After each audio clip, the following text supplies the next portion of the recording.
All right, welcome back to the channel on the death experience. This one was trippy. Uh,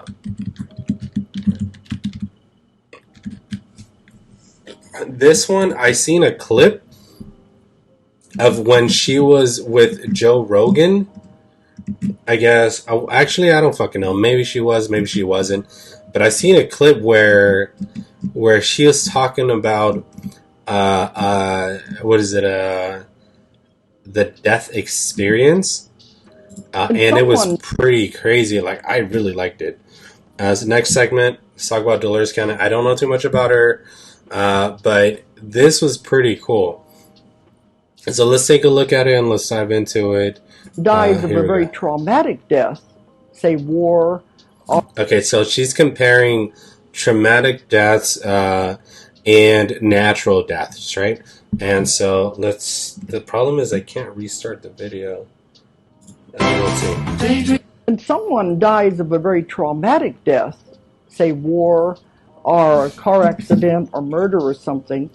They're jerked out of their body so quickly that sometimes they don't realize they've died. So I've heard about this. I've heard about it in a different sense. I've heard that, of course, it all depends on how you die, but basically, the element of surprise. I forgot specifically what example they gave, but when someone died, they basically they have like an X amount of time from when they leave their body. And in that short period of time, they actually get to see themselves for a brief moment before they actually ascend and pass away and move on to the next life. That's what I've heard, but when I listened to Dolores explain this, it did trip me out and it did get me interested. That's the only difference between what I'm going to describe to you. They're still okay, but they don't understand what's happened because it happened so fast. But as a rule, someone's just dying an ordinary death in their bed or in the hospital bed. First, they say they feel cold. Yeah? And then the next instant, they're standing by the side of the bed looking down at their body. Well, I guess that's what I was saying. That quickly. They said it's just like getting up from that chair and sitting down in that chair. It's so fast. It's so easy to just slip right out of the body. They're standing next to the body looking down at the body. The first thing they say is, gee, I didn't know I looked that bad. That's funny. Then the next thing they say is, wow, I'm out of here. I can go anywhere I want. And someone died. So that's the thing that tripped me out. It's like it's I don't know. I don't know too much about her research and her profession and stuff, but I have loosely heard that certain people experience certain things in death, and a lot of the times. So, for example, me, the only time I've actually experienced someone pass away in front of me was sorry, babe, I didn't want to bring this up. We're just talking about this last week, but my ex girlfriend's grandfather passed away in front of me. Needless to say, I didn't take it so well, but he passed away. We were at the hospital, and he passed away, and it was such an insane, uh, very very emotional experience for sure. But then you have other situations where people die, horrific, traumatic deaths, like she mentioned, car accidents, and unexpected, and that come as a surprise. And so I just thought about how how well documented are people's experiences Some people at some point, through the medical professions, have been resuscitated.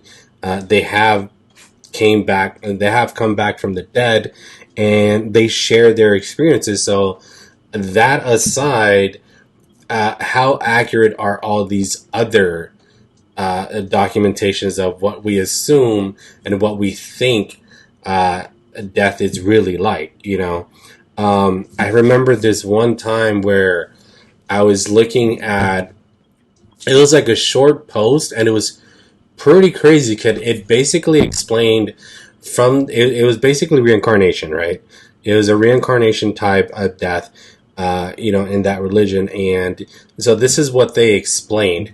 So what they explained was basically, and this actually is giving me chills right now, but they explained that this is how reincarnation happens, and this is what happens after death.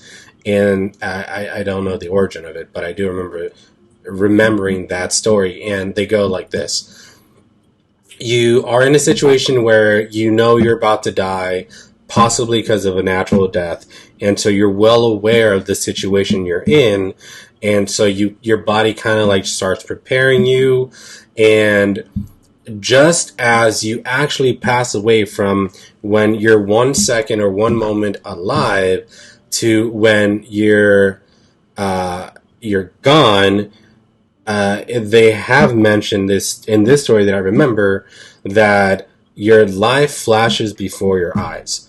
I don't know, it's from beginning to end, from end to beginning, all in reverse. Maybe all the core memories, maybe the happy memories, maybe the lonely nights, the sad memories. But you start remembering everything that has ever happened to you that you can remember. Obviously, you're probably not going to remember when you're a baby, right? But you are going to remember to a certain extent, to a certain point in age and life. And so as that small film, or that short clip of your entire life starts flashing before your eyes, you slowly start drifting away into the white light, right? The light that people tell you to keep, to walk towards. And so as you're fading away from your memories and you're approaching the white light, that's in that specific part, that's when your soul has transferred over and moved from your old body into your new body, and your new body is a baby's body. And so the theory goes, that's one of the reasons why babies, when they come out, they cry. Of course, there's no way to prove it, right? It's just a story of an idea that somebody had.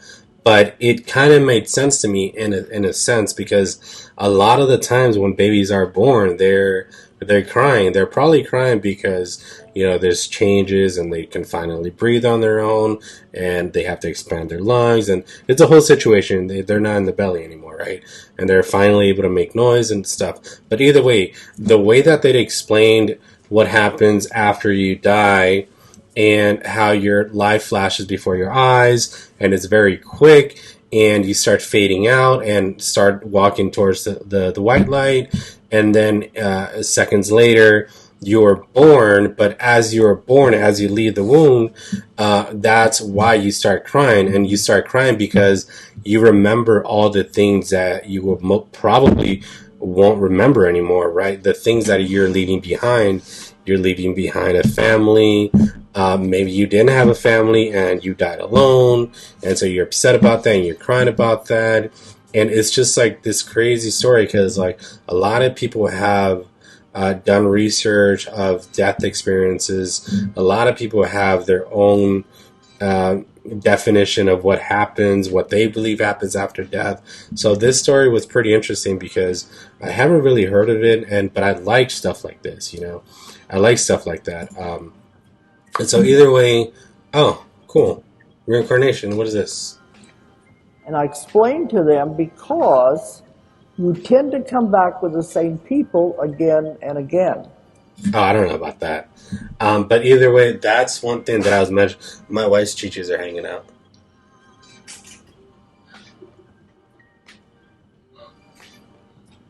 I can't touch her though because I'm gonna get her pregnant. Because it's the week to get her pregnant. Anyway, sorry. So I thought that was pretty interesting to me. Just to go back to that one story that I remember, that one person who was telling you about what they thought happens when you pass away. But yeah, this is a different story. It's not much of a story of what happened. This is just basically a story of like what this person, Dolores Cannon, believes what happens after death. But yeah, that story was a little bit shorter. But either way, I guess I'll just stay here.